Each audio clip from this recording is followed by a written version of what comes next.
Sean bienvenidos una vez más a Fuera de Cuadro. Sean bienvenidos a esta iniciativa, pues, y en esta oportunidad, en este segundo episodio de este programa, tenemos como invitado a Alejandro Canales. Encantado, Alexis, un Bienvenido. placer, un gusto. Alejandro ha tenido la amabilidad de poder compartir con nosotros sus experiencias, perspectivas y opiniones sobre sus ámbitos de interés y algunos otros temas que abordaremos a continuación. Empecemos. Como primer bloque, vamos a tocar acerca de su experiencia y perspectivas sobre las iniciativas estudiantiles, específicamente sobre los talleres. Y voy a comenzar con la siguiente pregunta, que es de carácter introductoria. ¿En qué consisten los talleres en la escuela y cuál es su objetivo? ¿Me preguntas de manera descriptiva o normativa? Primero, normativa. Luego, quiero que me compartas qué Claro. piensas. Bueno, me parece evidente que los talleres, al menos sobre cómo deberían ser, son espacios de estudiantes que deberían tratar de forma autónoma, orientarse a lo que viene a ser, ofrecer conocimientos, habilidades, nociones, herramientas que muchas veces, tal vez por una serie de razones contingentes, no podemos adquirirse en la universidad durante nuestra estancia como estudiantes. Entonces creo que deben ser espacios en los cuales los estudiantes puedan aprender, puedan también capacitarse, puedan someterse a esas experiencias de investigación y buscar contactos, abrir nuevos horizontes, sobre todo a profesionales, otras casas de estudio también, siempre es bueno el diálogo y poder con ellos conocer más sobre cómo nuestra carrera de ciencia política, que es muy amplia, cómo se orienta, cómo se concibe y qué podemos aprender de ello para también nosotros integrarla en nuestra escuela y así poder mejorar la manera en cómo se dicta nuestra carrera. Permíteme un instante y también poder reunirse mutuamente ellos y estudiar temas, no solamente el aprendizaje que sea top-down, ¿no? De que de arriba hacia abajo un ponente y sesiones, sino también buscar espacios en los cuales los estudiantes mutuamente puedan interactuar, dialogar, discutir, leer un texto clásico y hacer sus inquietudes, comentarios, expresarlos con sus compañeros. Ello creo que sería, al menos a nivel normativo, sobre cómo deberían ser las cosas con los talleres. Se podría decir entonces que es una especie de formación complementaria hacia a su vez, obviamente, un espacio orgánico en el que se pretende, pues, justamente debatir, conversar y seguir creciendo, abriendo espacio a otro tipo de discusiones, incluso externas, ¿no? Y ahora, ¿qué es lo que piensas tú realmente? ¿Qué son los talleres ahora mismo? Yo creo que los talleres son en muchos sentidos esfuerzos de estudiantes que intentan con recursos limitados y también con tiempo limitado, porque recordemos que somos una universidad pública, nuestra realidad es ciertamente un poco más compleja. Nuestros compañeros tienen que también muchas veces trabajar para poder costear los estudios y poder continuar desempeñándose. Pero creo que dentro de todo son iniciativas que intentan de alguna manera tratar de ofrecer algunos conocimientos, algunas nociones, aunque tal vez me temo de que es un esfuerzo que se revela un poco quijotesco, ¿no? Mm, Y por lo mismo las consecuencias, los resultados no terminan siendo del todo satisfactorios muchas veces. Y también lo hablo es una experiencia propia.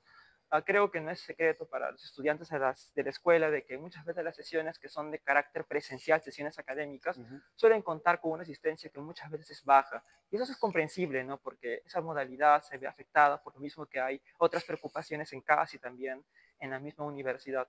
Pero ello, creo de que son espacios que todavía tienen mucho por ofrecer, que están en formación y que sería importante de que se tenga una vocación de autonomía e independencia, porque me parece esencial que los estudiantes, que en el fondo somos quienes impulsamos estos espacios, tengamos la oportunidad y también la libertad para poder de manera autónoma, bajo nuestro propio criterio, siguiendo la máxima de Kant, el sapere aude, por nuestro propio entendimiento, tratar de poder abrirnos este mundo más extenso, más amplio, que trasciende universidades, que va incluso trasciende fronteras, que es el mundo de la ciencia y en este caso de la ciencia política. Y entendiendo de que los talleres están ligados a San Marcos, a la universidad, a la escuela más precisamente, ¿tú crees que la escuela les permite trascender este espacio? Habría que descomponer la pregunta, o al menos tal vez contextualizarla. El, cuando nos referimos a permitir, podemos referirnos por un lado a que brindan las posibilidades para poder Ujú. hacerlo, en un sentido más positivo, y en un sentido negativo sería de que bueno, tolera o no impide, o impide. En el Claro. sentido positivo creo que tal vez hay que ser honestos y hay que constatar los hechos. Ujú. Creo que como estudiantes consideramos en gran mayoría de que la universidad, la facultad más que nada, todavía tiene muchas limitantes, hace falta mayores incentivos a la investigación. Una carrera no solamente es dictar una clase, también implica producir el conocimiento, y para producir conocimiento se requiere formación, tanto entre docentes como también entre estudiantes, actualización, debate, intercambio, como dije, con múltiples casas de estudio, con otros profesionales, mayor cosmopolitismo, mayor apertura. Y creo de que es un componente que falta muchas veces. Por lo general recibimos, creo yo, son impresiones perfectibles, puede que me equivoque, recibimos clases en las cuales un docente, un profesor dice lo que a él le parece, pero nos gustaría también escuchar cuál es el debate, ¿no? ¿Qué es lo que otros bandos dicen? ¿Qué es lo que otras posturas dicen? Nuestra carrera no es una carrera de nudos ya completamente atados, es de cabos sueltos. Hay muchos debates que siguen todavía vigentes y abiertos en muchas áreas, en la política comparada, en la democratización, en la acción colectiva. Y entonces, considerando de que este debate, creo que sería importante que la escuela brinde a los estudiantes mayores nociones sobre cuál es el estado actual de la ciencia, cuál es el estado de la cuestión de los temas, para así poder nosotros tal vez guiarnos mejor. Porque para hacer una precisión, muchas veces los talleres intentan diseñar sesiones académicas, planes académicos, ¿no? Para orientar su formación. Pero muchas veces también por lo mismo que no hay una exposición a la ciencia política contemporánea y tan internacional en general, muchas veces el estudiante lo plantea desde una visión o bien muy de manual, o bien lo plantea con lo que él interesado, tratando de alguna manera intuitivamente localizar algún área de interés. Pero lo cierto es de que, pues, ello, ¿no? Al menos a nivel positivo, creo que hay ese impedimento, entendido como que hay esa falta de condiciones que nos estimulen tanto a producir como también a estar al día. A nivel negativo, pues no creo que directamente, al menos de manera visible, haya un impedimento completo a las actividades de los talleres. En general, se podría decir que ha habido una interacción entre profesionales de afuera con los talleres, pero creo que es una realidad que tal vez podría cambiar, y que es importante que como estudiantes estemos vigilantes para preservar esta posibilidad de dialogar, como digo, con profesores de San Marcos y también de otras casas de estudio. Es propio de estudiantes y los estudiantes deben tener también la voluntad, ¿no? Tú has sido, pues, coordinador general del taller de Reforma Política, CAREP. Cuéntanos un poco acerca de esa experiencia. ¿Por qué decidiste liderar esta iniciativa? Claro, gracias. Yo he tenido el honor de ser servidor del taller de Reforma Política en calidad de coordinador, y como servidor en esta posición, pues yo diría que la principal motivación se debió a un hecho bien claro. Nuestra carrera está orientada de manera bastante práctica. Por lo general, me parece evidente que la salida laboral más visible es la gestión pública o las políticas públicas. Y en ese sentido, pues hay un énfasis hacia esas áreas. Tal vez materia de debate, ¿no? Ver si ese énfasis de manera apropiada se está satisfaciendo, si en realidad nos están dando conocimientos que tal vez no son del todo suficientes para el mundo laboral, en fin. Pero me parece evidente que hay un énfasis muy puesto en lo práctico. Pero viene la pregunta, ¿no? Y a nivel descriptivo, a nivel de la evidencia empírico, uno puede decir, ¿no? Yo quiero hacer una política pública o quiero hacer un proyecto, un programa para tratar de mejorar la calidad de vida de la ciudadanía. Pero nos olvidamos de que somos personas que se encuentran en un contexto que tiene instituciones, normas, procedimientos, tiene también costumbres que de alguna forma u otra pueden facilitar o también impedir que proyectos, en este caso para poder a nivel de policy transformar conductas y generar bienestar, puede impedir que esos proyectos se concreten. Y ello, me parece importante enfocarnos en lo que es la teoría empírica del Estado. ¿Cuáles son las macrocondiciones que han hecho que nuestra región, por ejemplo, se mantenga con un Estado tan débil? Más allá de que sea grande o pequeño, en general América Latina tiene un Estado débil. Y muy pocas veces dentro de la carrera tenemos una formación que nos explique por qué algunos estados son más fuertes de otros, por qué algunos estados, o en todo caso algunos países se democratizan mejor que otros, por qué la democracia tal vez tiene los defectos que tiene aquí. Entonces, todas estas cuestiones que son muy politológicas, el núcleo de la ciencia política, esta interacción entre el Estado, el régimen, entre el crecimiento económico, la desigualdad, que son variables maestras de la ciencia política contemporánea bajo el enfoque de la economía política, estas cosas que son muy importantes, tal vez no son dictadas con esta profundidad que se desearía. Entonces, ante este vacío formativo, me pareció que necesario crear un espacio que abordara estos temas, que diera al estudiantado una visión de cuál es a nivel descriptivo la realidad en este caso de realidad sociopolítica o política, y cuáles pueden ser desafíos que luego puedan enfrentar cuando se desempeñen como servidores públicos, que tomen en cuenta de que pueden tener muy buenas propuestas, pero que lamentablemente el patrimonialismo, la dinámica de la argolla, que es uno de los factores que explican nuestra debilidad estatal, el hecho de que nuestro país tiene todavía en regiones élites locales que no están comprometidas completamente con la democracia, que esto deben conocerlo y tomarlo en cuenta para saber cómo orientar su carrera. Sí, obviamente existe esta desarticulación, ¿no? No tanto, no solamente a nivel local, ¿no? Regional. Y al entender, o al por lo menos al avisorar esta necesidad de complemento en la formación del estudiante en estos temas tan importantes,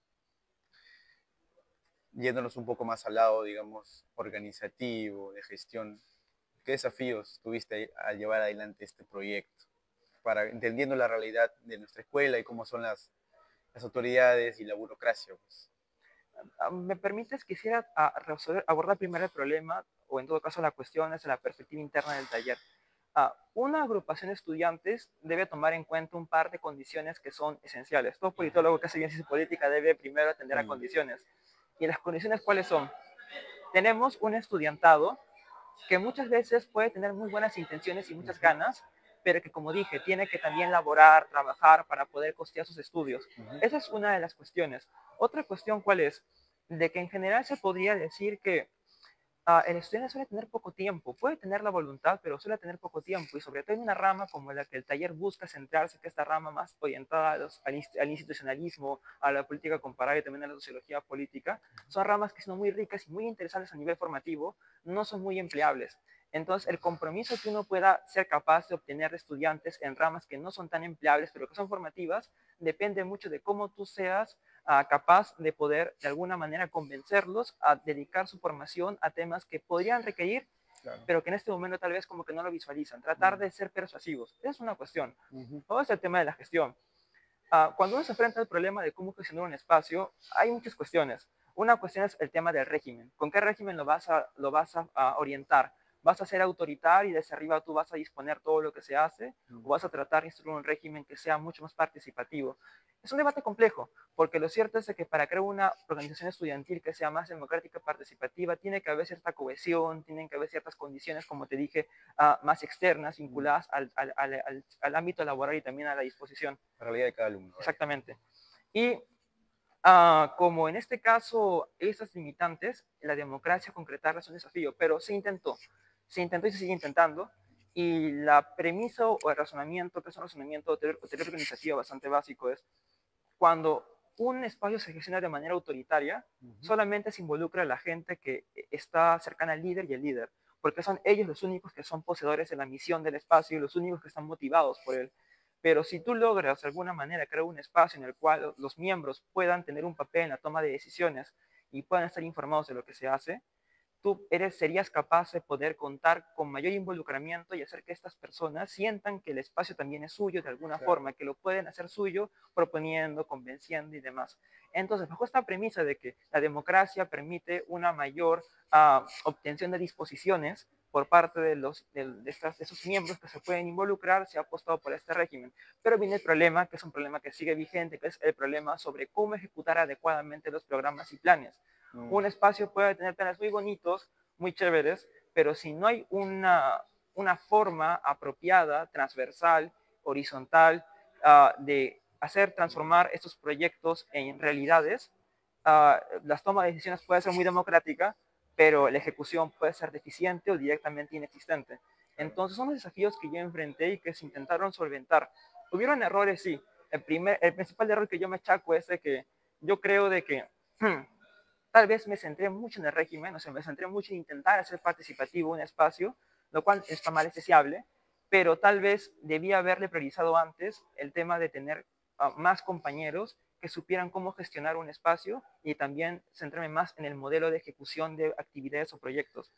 Y creo que el orden fue un poco invertido, pero en fin, nunca es tarde, se puede. ¿Tiene que ver eso con la calidad del capital humano, digamos, del taller, o entendí mal? Me refiero a que entiendo de que la estructura del taller, incluso me comentaste alguna vez, ¿no? De que está un poco invertida la pirámide en la toma de decisiones del TAREP, en el sentido de que los comisionados teníamos mucho más poder del que creía, por lo menos yo en ese Sí, momento, ¿no? eres consciente. Pero, pero ahora que lo comentas, dices de que quizás te enfocaste mucho en esta en cuestión el de la régimen. estructura y en el régimen, pero no tanto quizás en quiénes iban a participar del mismo. Eso quizás no te entendí muy bien. Claro, permíteme explicarme. Ah, en teoría del Estado, interacción, democracia y régimen, hay una cuestión, ¿no? ¿Cómo tú llegas a tener un Estado que sea tanto democrático como también competente? Ujú, Hay muchos caminos, ¿no? Pero mm, el camino más usual ha sido un Estado muy fuerte que luego se democratiza. mm, El otro camino ha sido una democracia muy abierta, que por lo mismo que hay mucha presión democrática, obligas a los que gestionan el Estado a tener que volverse más competentes. Am, digamos de que yo enfaticé más en el régimen, pero ujú, se puede decir que no se enfatizó suficientemente en ningún extremo. O sea, mm, o sea, si bien es cierto, hubo un pequeño énfasis más en la democracia, no hubo un énfasis exaltado y la preocupación por la formación de habilidades de gestión ujú. no fue, no fue Compensado. equilibrado, compensado. Entonces, ¿qué sucede? Cuando tú te centras mucho en un régimen y tratas de manera agencial, o sea, por tu iniciativa, tratas tú de a las personas motivarlas a que participen democráticamente, y eso puede cambiar valores, puede cambiar visiones, pero el problema es de que solamente se mantiene mientras el liderazgo sea De acuerdo. democrático. Si el liderazgo deja de ser democrático, la democracia muere con el liderazgo. Mm, Me dejo entender. Entonces, una manera de impedir eso es crear instituciones, pero el tema es que tienes que crearlas de manera que sea, ¿cómo llamarlo? Una manera ordenada y delicada. O sea, demanda un poco una cierta precisión de cirujano, tal vez exagero, y saber colocar los factores en orden. Entonces, el énfasis ahora es, la democracia sigue, pero el tema es de que probablemente la mejor forma de gestionar actividades no sea dividida en comisiones, es una cosa mucho más técnica, sí. y aparte y tal vez lo que más interese es de que para gestionar bien tiene que haber un énfasis en, de manera rutinaria, formar un capital humano que sepa cómo gestionar. O sea, que el Mm, taller cada 6 meses, un año, haga un curso interno en el cual capacite a un grupo importante de miembros sobre cómo dirigir proyectos, cómo organizarlos, cómo supervisarlos y que maneje cuál es el marco de ejecución de actividades dentro del taller, de tal modo de que siempre cuentes no solamente con una junta directiva, ¿no? Sino mm, cuentes con lo que es más importante, un grupo de mandos intermedios operativos que saben cómo hacer las cosas bien y de que pueden proveer eficacia y eficiencia. La democracia seguiría existiendo, evidentemente, y de una manera bastante presente, pero la dinámica es mucho más distinta. mm, Sigue existiendo en el sentido en que te lo expliqué. El miembro tiene un amplio poder para poder proponer y también para poder revocar. claro. Esto es intocable. Pero el tema es que probablemente la forma en cómo se toman decisiones deja de corresponderse con la forma en cómo se ejecutan. O sea, Mm, la toma de decisiones se concentraría tal vez en por comisiones, pero la ejecución sería transversal por un líder que de manera transversal orienta un grupo de niños que pertenecen a múltiples comisiones y que claro. traza un proceso de manera secuencial para poder así tener indicadores y ese seguimiento apropiado y llegar a una conclusión. ¿Me explico? Sí, Cambiar un poco el modelo. de hecho, esta concepción de los talleres que también ofrecen esta especie de introducción a las actividades académicas, a las iniciativas, fue algo que me llegó más, mucho más que el hecho de que sea una formación paralela, digamos, a mi vida como estudiante en promedio, digamos, en la escuela. ¿Y por qué menciono esto? Porque sentía de que más, yo por lo menos yo creía eso, que más iba a aprender yo de cómo gestionar justamente estas iniciativas, estos proyectos, estas conferencias, estos coloquios, pero me perdí un poco en el camino. Justamente quizás faltó eso, al menos en las experiencias que tuve, ¿no? Esta, digamos, formas, no sé si llamarlo formación, pero sí entrenamiento de estas habilidades, ¿no? Capacitación. Capacitaciones, ¿no? Que me, digamos, hagan estar no solamente a la talla de lo que se requiere en la situación, sino también quizás para actividades futuras, ¿no? No solamente quedarme en el taller. Y ahora yendo al tema de un poco más general, en los talleres, ya no solamente en el TAREP. Entiendo por lo que me comentas que uno de los principales puntos de éxito o digamos pilares que sostienen el éxito de un taller, sea cómo se estructura, cómo se organiza, el régimen que tiene. ¿Consideras tú que los talleres que existen ahora, que son ya bastantes, tienen lo que se necesita en cuanto a organización? No lo sé porque no conozco mucho a los talleres de manera específica, ¿no? Ujú, Lo que yo puedo decir desde mi experiencia es lo siguiente. Yo creo de que en gran medida un espacio para poder tener un desempeño bastante satisfactorio tiene que tener, permítame hacer una pequeña reflexión. tiene que haber una, tal vez se llaman una marca, ¿no? Pero no me refiero a marca en el sentido comercial. Por marca me refiero al hecho de que es un espíritu de cuerpo, o sea, un espacio académico no solamente debe tal vez verse como un lugar donde voy a hablar a temas académicos, ya. Tiene que ser también un lugar que de alguna manera movilice algunas pasiones. Por ejemplo, un taller es una oportunidad muy valiosa para que los estudiantes puedan demostrar, no solamente a sus estudiantes, sino también a las autoridades y demás, puedan demostrar que es posible que el estudiantado de manera autónoma y de forma democrática, de manera organizada, también es algo competente, puede hacer cosas importantes, grandes cosas, puede ofrecer probablemente cosas que la universidad no ofrece, y que en ese sentido, este espíritu, ¿no? De que nosotros como estudiantes sí podemos ofrecer lo que nos ofrecen, podemos de manera autónoma, independiente, construir espacios en los cuales nos conozcamos más, compartamos valores y también estimulemos una nueva forma de gobernarnos. Porque lo cierto es que yo tengo la impresión, falible, perfectible, puede que me equivoque, pero tengo la impresión de que en las universidades nacionales, en general en nuestro país, es parte de una herencia tanto cultural como probablemente también institucional, la supervivencia y todo ello, ¿no? La dinámica es muy patrimonial. La gente muchas veces se busca plegar a una figura para que esta figura le dé antes decía una sinecura, ¿no? Le den un beneficio para que pueda de alguna manera emplearse, trabajar y demás. Entonces crea toda una dinámica que se llama coloquialmente como una argolla, y termina ocurriendo esto, ¿no? Se forman argollas, patrimonialismo, y en lugar de que prime el espíritu de competir, más que de competir también de cooperar, de mostrar conocimientos y también poder intercambiarlos, prima más el hecho de con quién te vinculas, con quién no te vinculas, qué tan popular es tu patrón.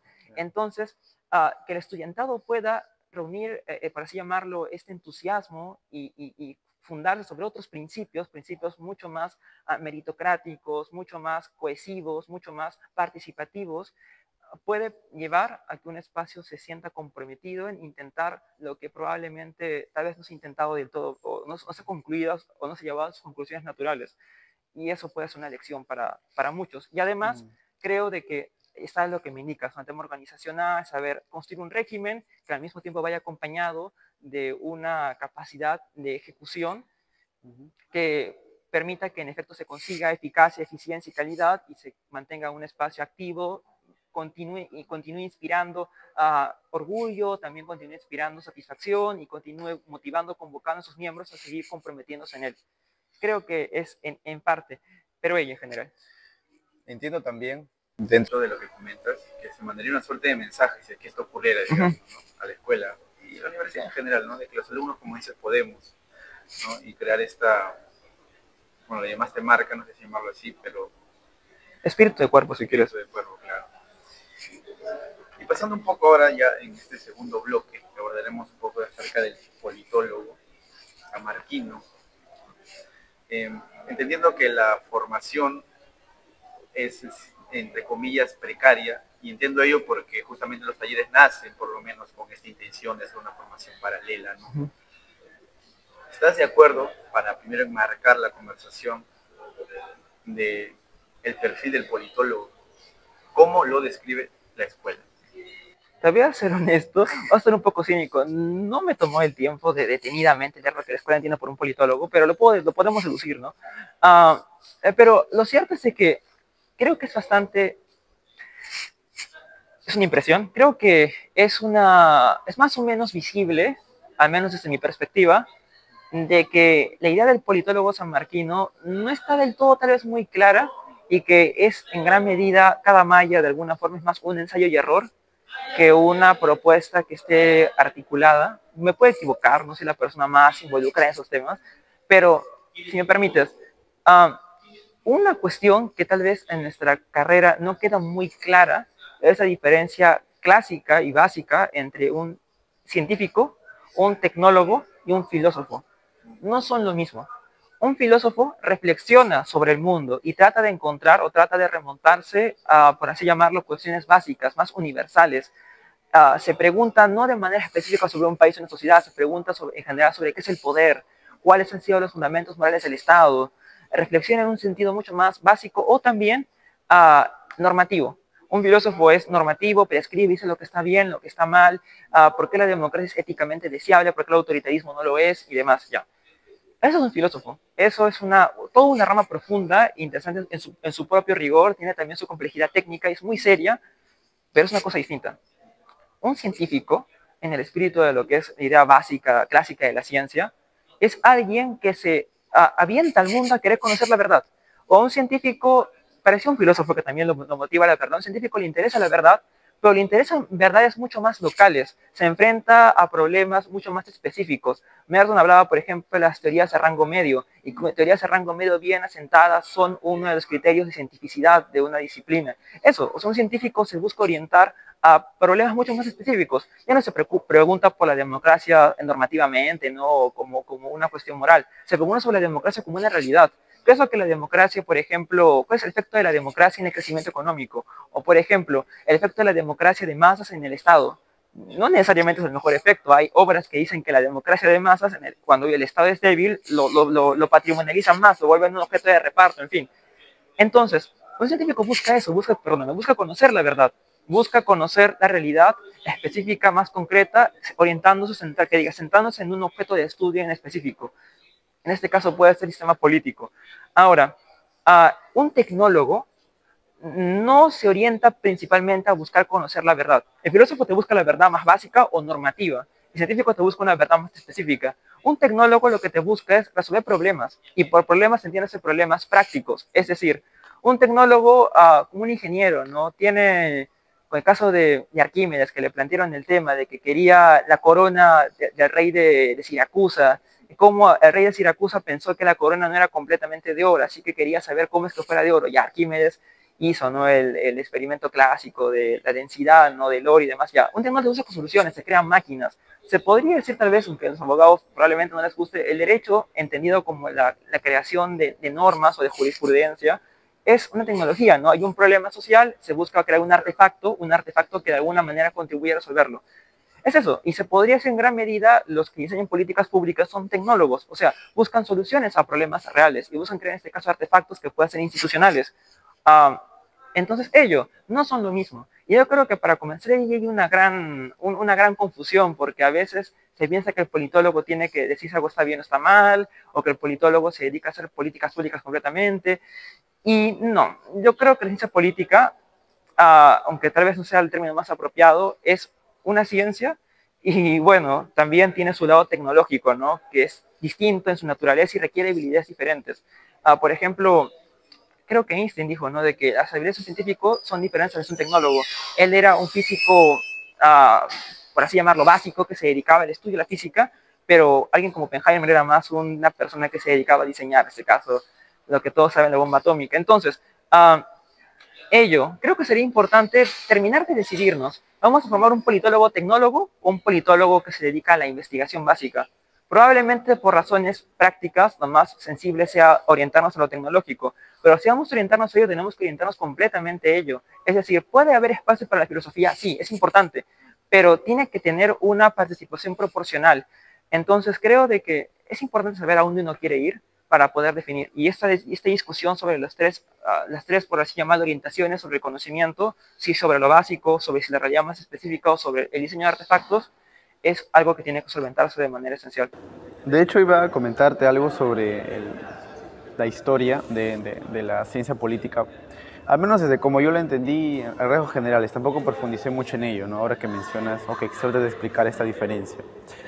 Y es que cuando en 1870, si no me equivoco, con la misión Foderé, con Manuel Pardo, ¿no? Se pretendió tecnificar la administración, hacerla más eficiente, tratar de que el Estado pues, fuera más, digamos, capaz en estos ámbitos.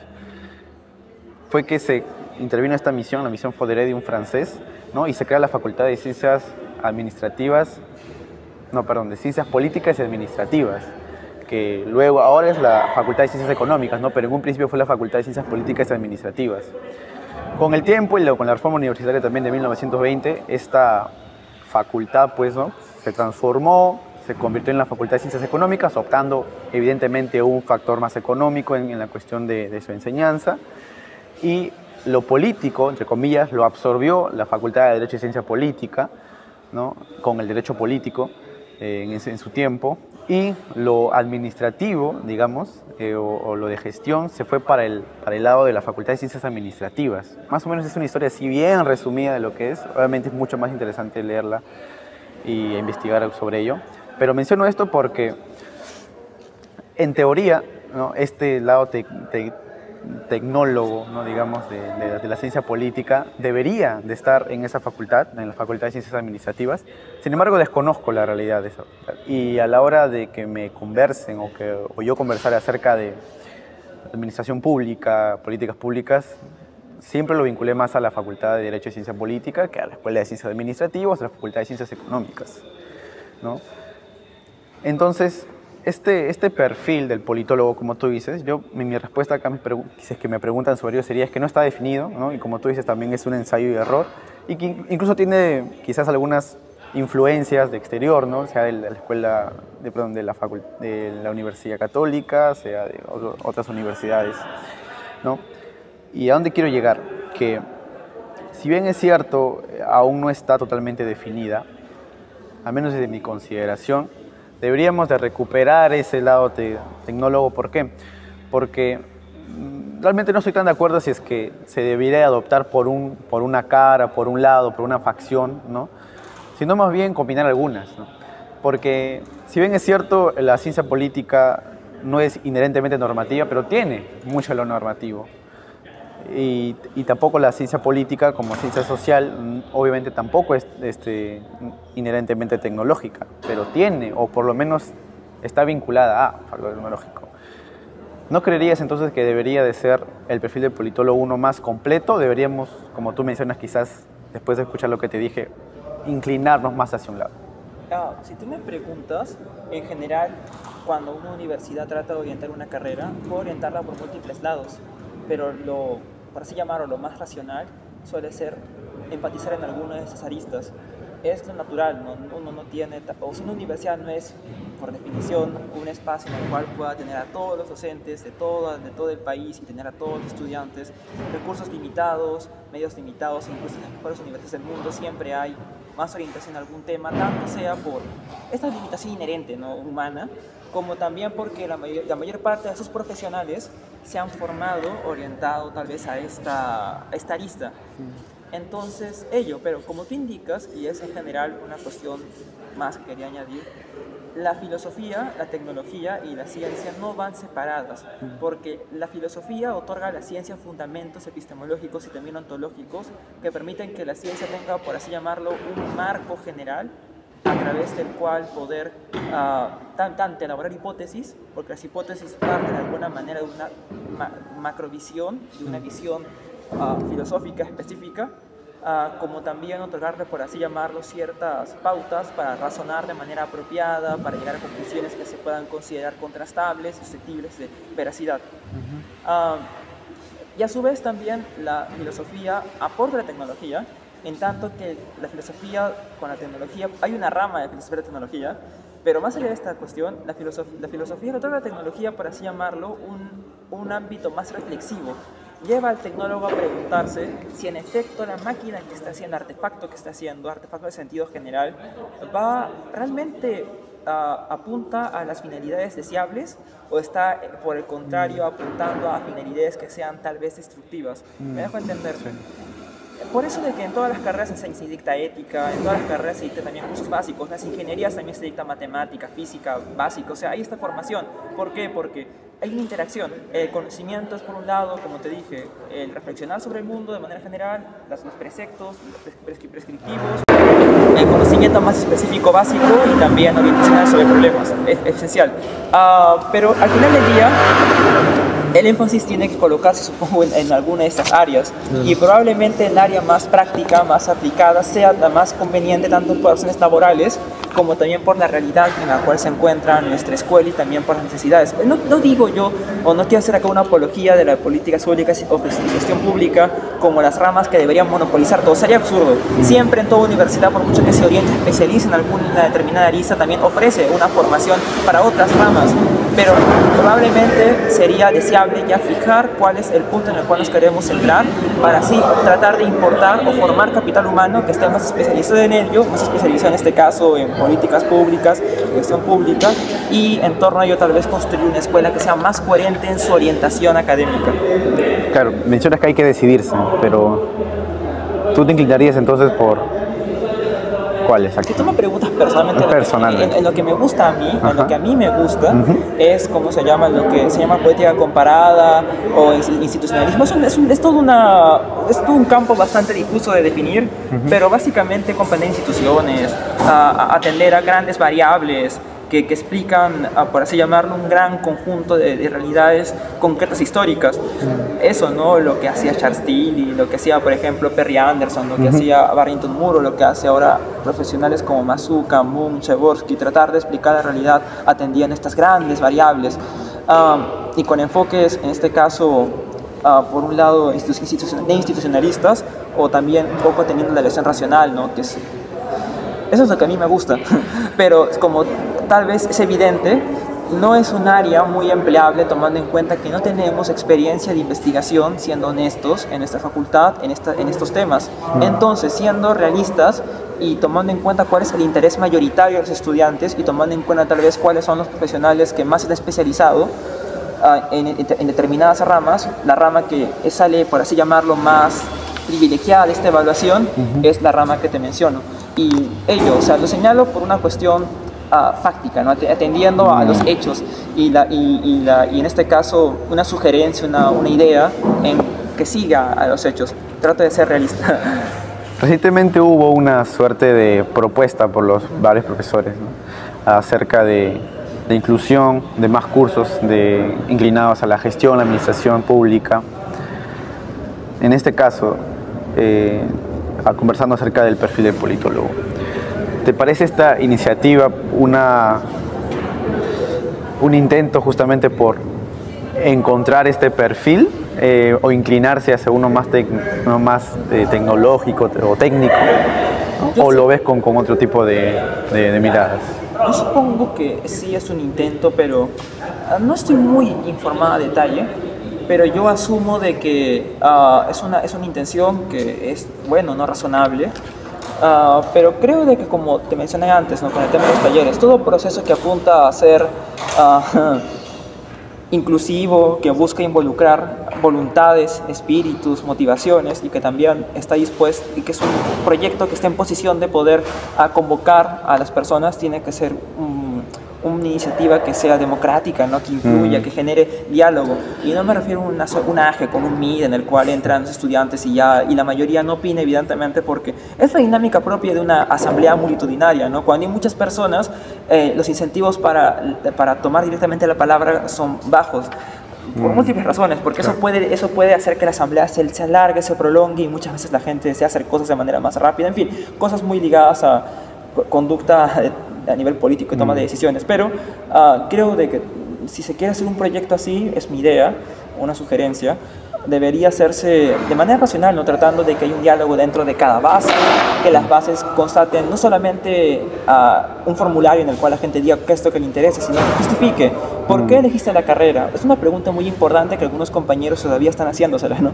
Pero ¿por qué elegiste la carrera? ¿Qué fue lo que te impulsó a hacer ciencia política? ¿Qué esperas de tu carrera? ¿Cómo te ves? Tratar de recoger esa información para, en ese sentido, tratar de, pues, tomando en cuenta las motivaciones e intereses académicos, construir una propuesta de malla o una propuesta de cursos que sean mucho más razonable, porque muchas veces uno por el entusiasmo puede decir, no, dictemos Big Data, analítica y lo que fuere, pero también hay que preguntar a los docentes, ¿no? Claro. Tenemos docentes que están en posición de dictar eso, probablemente no los haya. Estudiantes conocen a profesores que podemos contratar para que dicten. Por eso es todo, como todo proyecto humano que se ejecuta de manera adecuada, requiere un mapeo de intereses, una recopilación de requisitos una sistematización de los mismos y una ejecución que esté atenta a estas aspiraciones, ¿no? Y que sea ordenada, pautada, que tenga la suficiente legitimidad para que sea muy democrática, pero que también esté orientada con conocimiento, ¿no? Porque tienen que haber siempre profesionales que de alguna manera interpreten la voluntad de las personas para proponer cursos que se corresponden con lo que han propuesto, atendiendo a cuáles son los conocimientos y cuál es el estado tanto de la cuestión, de las disciplinas, para construir un curso. Pero un curso no solamente es un nombre, encierra en el fondo toda una visión, una disciplina o ciencia y ello. Pero eso, a ver, sí, al incluir mucho a los alumnos, hay que contar con una realidad, más allá de la participación, obviamente, que es que a medida de que las universidades en el mundo se fueron aperturando a las clases, me refiero a los estratos más bajos de la sociedad, ¿no? La educación, digamos, pasó de ser de un cierto nivel, ¿no? Casi rozando lo intelectual, quizás en el promedio, hace muchos años, me refiero, hace muchos siglos, a medida que se fue aperturando, fue bajando a un nivel más de ofrecer pues una oportunidad para una vida mejor, en resumidas cuentas. Es decir, si poco a poco las universidades fueron más una especie de salida a una vida mejor, para formarte, para tener una vida mucho más estable, se perdió pues este interés quizás más ligado a un bien mucho mayor, que es formarme como un profesional que va a aportar a la sociedad. Y paso a tener una visión más individualista, y todo esto ha ayudado con la estructura en la que nos encontramos y el sistema económico también en el que nos encontramos, ¿no? Y entonces, perdiendo pues la universidad y los alumnos dentro de ella este interés mayor, ¿no? Que tenían antaño, ¿no? Hace mucho más difícil que tomen cartas en el asunto en cuanto a estas cuestiones muy importantes, ¿no? Y es más, hacen debatir acerca de que es necesario hacer esto, no me refiero en términos, sino en ellos mismos. Es necesario que yo tenga que hacer esto si mi único fin es trabajar. Es trabajar. Ajá. Es una pregunta compleja y habría que tomar en cuenta el hecho de que estamos en realidades distintas, ¿no? Hay países en los cuales la educación se masificó y mantuvo su calidad. Por ejemplo, en el Reino Unido, antes la educación era profundamente elitesca, ¿no? De alguna manera lo sigue siendo, pero tú ves becarios de distintos países, ves que de alguna manera hay una mayor apertura, ¿no? Entonces, no conozco el detalle, pero en fin. Pero es algo contingente, no lo estudié muy a profundidad para dar una respuesta que se pueda considerar decente, supongo, pero tal vez una cosa que podría decir es: cuando uno se preocupa solamente en lo inmediato y pierde la perspectiva más científica, que es importante, uno de alguna manera termina por vender su futuro por el presente. Hay un filósofo que es Gustavo Romero que dice mucho eso, ¿no? Criticando esta cultura de publica o muere, que incluso también pasa en el mundo de la investigación, incluso investigación básica, ni siquiera investigación tecnológica, de que tienes que estar constantemente publicando si no dejas de ser relevante. Eso no da tiempo a pensar, a reflexionar. Si uno ve la historia de la mecánica cuántica, Erwin Schrödinger propuso su ecuación de Schrödinger para poder, identificar mejor la mecánica de estas entidades diminutas, cuantones algunos se llaman. Lo hizo relajándose, tomando un baño en Suiza. Ahí fue donde pudo plantearla con paz, con tranquilidad. Y ello, ¿no? Creo que esta cultura tal vez muy de inmediatez, de vender, de ofrecer productos y de consumirlos, termina ocasionando de que se pierda esta perspectiva de futuro y vendamos el futuro por el presente. Incluso una entrevista al CEO de DeepSeek también, un ejemplo más contemporáneo. Él dijo que el secreto de su éxito fue, lo parafraseo: nosotros no nos orientamos solamente a ofrecer un producto y renovarlo constantemente. Nosotros lo que buscamos es invertir en nuestro capital humano chino, nacional, y darle tiempo, dejar que las iniciativas maduren. No apostamos en gente que tenga un currículum extenso, apostamos en jóvenes que tengan pasión, que tengan dedicación, que quieran conocer más. Calidad antes de cantidad.